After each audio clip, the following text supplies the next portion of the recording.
On a quiet afternoon in Salem, Oregon, chaos erupted. Shoppers froze. Phones shook in trembling hands. A young woman, Victoria Grant, was attacked in broad daylight. Her life stolen in front of strangers. And the man responsible? Jack Batten, hiding in plain sight. But what happened next shocked everyone. Victoria Grant was just 28, a kind-hearted teacher. Her life revolved around family, friends, and her students. Salem is known for its quiet streets. A city that feels small, safe, untouched. But behind that illusion, something sinister was waiting. And then there was Jack Batten. A name few knew, but a shadow that was about to become unforgettable. This case is unlike anything Salem had seen before. And tonight, we're going to take you inside every moment. We post daily here on Behind the Crime. Subscribe so you never miss a case. Victoria Grant's life seemed beautifully ordinary. She was 28, a third-grade teacher in Salem, Oregon, who carried a warmth that made children light up whenever she walked into a classroom. Parents described her as patient, reliable, and filled with kindness. Her friends said she was the type of person who answered messages at 2 in the morning and never forgot a birthday. She had a laugh that was both soft and contagious, the kind that turned strangers into companions. Her routine was comforting in its simplicity.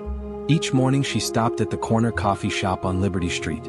The smell of roasted beans clung to the air, and the barista already knew her order: vanilla latte, extra foam. With a book tucked under her arm, she would smile politely at passers-by and continue her short walk to school. For Victoria, this rhythm gave life a sense of order. Predictability meant peace. But just a few blocks away lived Jack Batten, 35, reclusive and unemployed. Neighbors rarely saw him leave his small apartment. When they did, they recalled his dark hoodie, his eyes hidden beneath the brim of a cap, and the quick, almost defensive way he moved. Most people dismissed him as another man carrying private troubles. But behind those shuttered blinds, something was festering. Jack had noticed Victoria months earlier. Perhaps it was at the grocery store, perhaps passing by the schoolyard where she greeted her students. Whatever the spark, it ignited into obsession. He began walking the same streets she walked, memorizing the cadence of her days. When she left home, when she arrived at school, when she stopped to call her mother. Every detail etched into his mind like a script he intended to follow. Victoria felt it at least faintly. Once, after leaving the coffee shop, she whispered to her roommate that someone seemed to be watching. Another time she mentioned feeling uneasy on the walk home, as though a shadow moved when she turned her head. But Salem felt safe. It was the kind of city where parents let children ride bikes at dusk and neighbors left their doors unlocked. Danger belonged elsewhere, and so she brushed it off. Spring was blossoming when May 14th arrived. The air was warm, filled with the scent of blooming lilacs that lined the streets. Victoria, dressed in a light blue dress and sandals, humming to herself as she prepared for a dinner with her sister later that evening. She looked forward to laughter, shared stories, maybe a glass of wine at their favorite Italian restaurant. What she didn't know was that Jack Batten had already chosen that day. He waited in the background, unseen but deliberate. His fixation had hardened into resolve. As Victoria stepped into the afternoon sun, carrying nothing but her purse and her phone, she had no idea that her familiar routine was now the very thing that made her vulnerable. And within hours, Salem's quiet calm would shatter. It was 2:17 p.m. when downtown Salem shifted from ordinary to unforgettable. The plaza was alive with movement, street vendors calling out prices, children tugging at their parents' hands, the chatter of shoppers drifting through the spring air. For most, it was just another Tuesday afternoon. For Victoria Grant, it would be her last. She crossed the square with her phone pressed to her ear, laughing softly as she spoke with her sister. Her blue dress moved gently in the breeze. She was radiant, unaware of the shadow closing in from behind. Witnesses later said they noticed him only in fragments. A man lingering too long near the fountain. A figure adjusting the brim of his cap as though trying not to be recognized. Jack Batten was watching, his breath quickening with every step that brought him closer. Then, in an instant, the ordinary cracked. A shout erupted, sharp and violent. Heads turned. Jack lunged forward. His arm arced downward, steel glinting in the sunlight. The blade struck. Victoria's scream split the air, high, piercing, unforgettable. Gasps rippled across the plaza. Someone dropped a bag of groceries. Another froze mid-step, paralyzed by disbelief. A child began to cry. The scene unraveled into chaos. Victoria fell to the pavement, her phone still clutched in her hand. On the other end, her sister heard confusion, the sudden scream, and then the line went silent. She would later describe that moment as a sound she could never forget, the gasp of someone she loved fading into nothing. Jack didn't flee right away. Witnesses said he stood there for a heartbeat, chest heaving, eyes wide as if even he couldn't comprehend what he'd done. His face was pale, almost blank. Then suddenly he bolted, vanishing into the scattering crowd. People rushed forward. A vendor tore off his apron, kneeling beside Victoria, pressing his hands against the wound, begging her to hold on. Others dialed 911 with trembling fingers. The air filled with frantic voices, pleas, sobs, commands shouted to strangers. Sirens pierced the city within minutes. Police arrived first, ordering everyone back, cordoning off the scene. Then the paramedics pushed through, dropping their bags beside her. They worked quickly, their voices firm but tense. Compress, check pulse, intubate. A blur of medical urgency against the stillness of shock. But Victoria was slipping away. Even as they lifted her onto the stretcher, her skin grew pale, her breathing shallow. She was rushed toward the waiting ambulance. Hope clung to her family when they received the call, but by the time she reached Salem Hospital, hope was gone. At 3:04 p.m., doctors pronounced her dead. Back at the plaza, yellow tape sealed off the square. Shaken witnesses whispered fragments to officers. I saw his eyes. Empty. He knew her, I think. He came out of nowhere. What began as an ordinary day had turned into a crime scene etched in memory. And while grief began to settle over Salem, one question consumed everyone. Where was Jack Batten? The investigation began the moment Jack Batten disappeared into the crowd. Salem police flooded the downtown square, gathering statements, securing footage, and trying to piece together the chaos that had unfolded in seconds. Detectives turned first to the cameras. Downtown Salem is lined with small businesses, cafes, shops, and banks, all with surveillance systems. Frame by frame, Jack's movements came into focus. At 1:53 p.m., he was seen pacing near the fountain. At 2:06, he trailed Victoria as she crossed the street. By 2:17, the attack was caught in chilling clarity. But knowing his face wasn't enough. Who was he? Why her? Detectives combed through records, searching for any connection. At first, speculation pointed to Victoria's personal life. Could it have been a jealous ex? A dispute with a parent from her school? Those who knew her insisted she had no enemies, no history of conflict. She lived a life without scandal. Still, investigators dug. They interviewed coworkers, friends, and family. Each conversation painted the same picture. Victoria was kind, steady, reliable. No dark secrets, no grudges. But then came a break.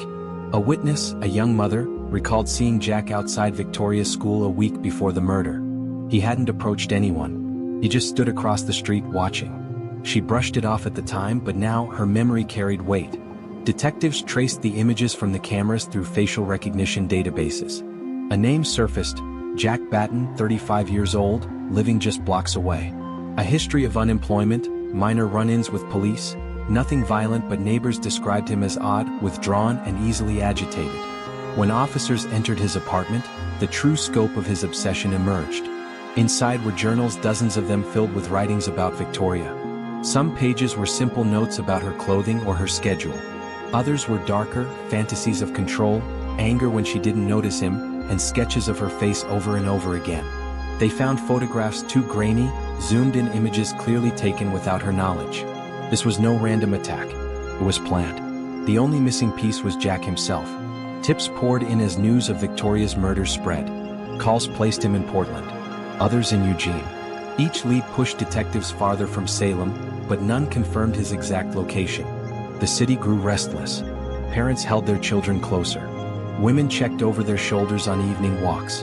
And then, nearly a week later, a gas station clerk near Portland called police. A man matching Jack's description had bought cigarettes and left quickly.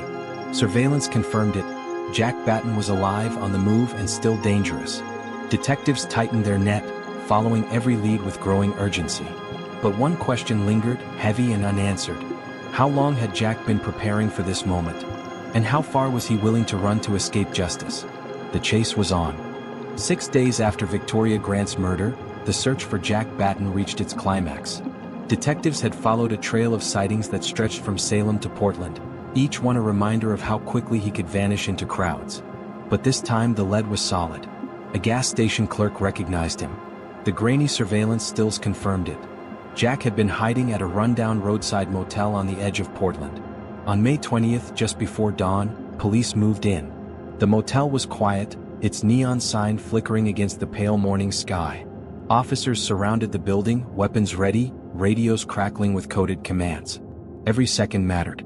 Negotiators called into the room. For hours, Jack refused to answer. When he finally did, his voice was flat, emotionless. He said only 3 words, "I didn't mean," before cutting off. After that, silence. By mid-afternoon, patience thinned. Tactical units breached the door. Inside, Jack sat on the edge of the bed, staring at the floor. No fight. No attempt to run. He simply raised his hands as though the weight of escape had crushed him. The arrest ended the manhunt, but not the questions. In custody, Jack revealed little. He gave no clear reason why Victoria had been his target. Interrogators pressed him, was it obsession, rejection, or random fixation? His answers drifted between incoherent ramblings and long stretches of silence. What he could not deny, however, were the journals.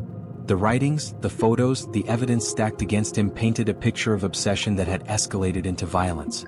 The trial began in late 2024. The courtroom filled daily with journalists, townspeople, and Victoria's grieving family. Prosecutors laid out the case piece by piece. The surveillance footage, the eyewitnesses, the journals. Each detail pulled the jury deeper into the chilling reality of Jack's fixation. The defense tried to argue diminished capacity, pointing to Jack's mental instability. But it was not enough. The weight of evidence was undeniable. On the final day, as the verdict was read, silence blanketed the room. Guilty on all counts. Murder in the first degree. Stalking. Premeditation. Jack Batten was sentenced to life in prison without the possibility of parole. For Victoria's family, justice offered only partial healing. Her sister later said, "It's not closure. Nothing brings her back. But at least he can't hurt anyone else." Today, a small plaque rests near the plaza where she fell. It is simple, etched with her name and the words, "Forever loved, never forgotten." Visitors leave flowers, candles, sometimes handwritten notes. The site has become a place of mourning but also resilience. And yet, even with Jack behind bars, the case lingers in Salem's collective memory. People ask themselves, could it have been prevented? Were there warning signs missed? What is certain is this: Victoria Grant's story is no longer just her own. It is a warning about obsession, about danger hidden in plain sight, and about how fragile an ordinary day can be.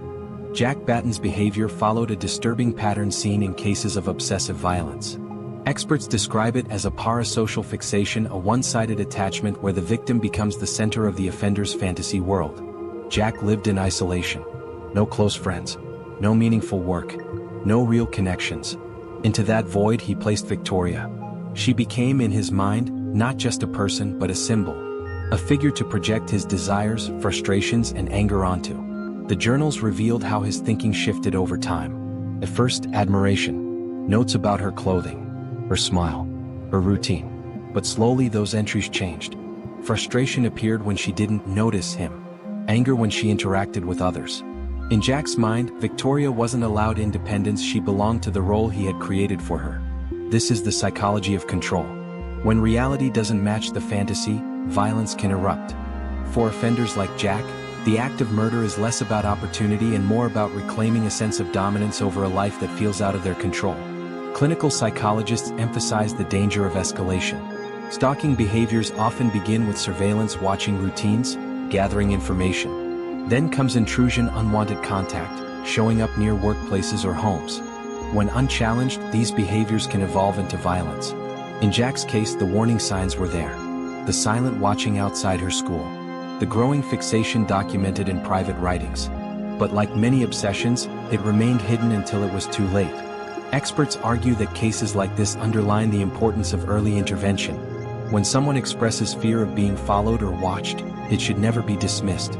Often, it's the victim's intuition that picks up on danger long before it becomes visible to others. Jack's psychology also reveals another truth. Obsession thrives in secrecy. Neighbors noticed odd behavior. Friends recalled his isolation. Yet few imagined the depth of his fixation. To the outside world, he was simply another troubled man. To Victoria, he became a fatal threat. Ultimately, Jack Batten's crime was fueled by a mix of obsession, isolation, and distorted thinking. He didn't just take a life, he attempted to rewrite reality, forcing Victoria into a role she never agreed to play. And that distortion, experts say, is what makes obsession one of the most dangerous forms of hidden violence. Victoria Grant's story is a chilling reminder that evil doesn't always wait in the shadows. Sometimes it walks among us in daylight, unnoticed until it's too late. Her life was filled with kindness, her future bright, her presence cherished by family, friends, and the children she taught.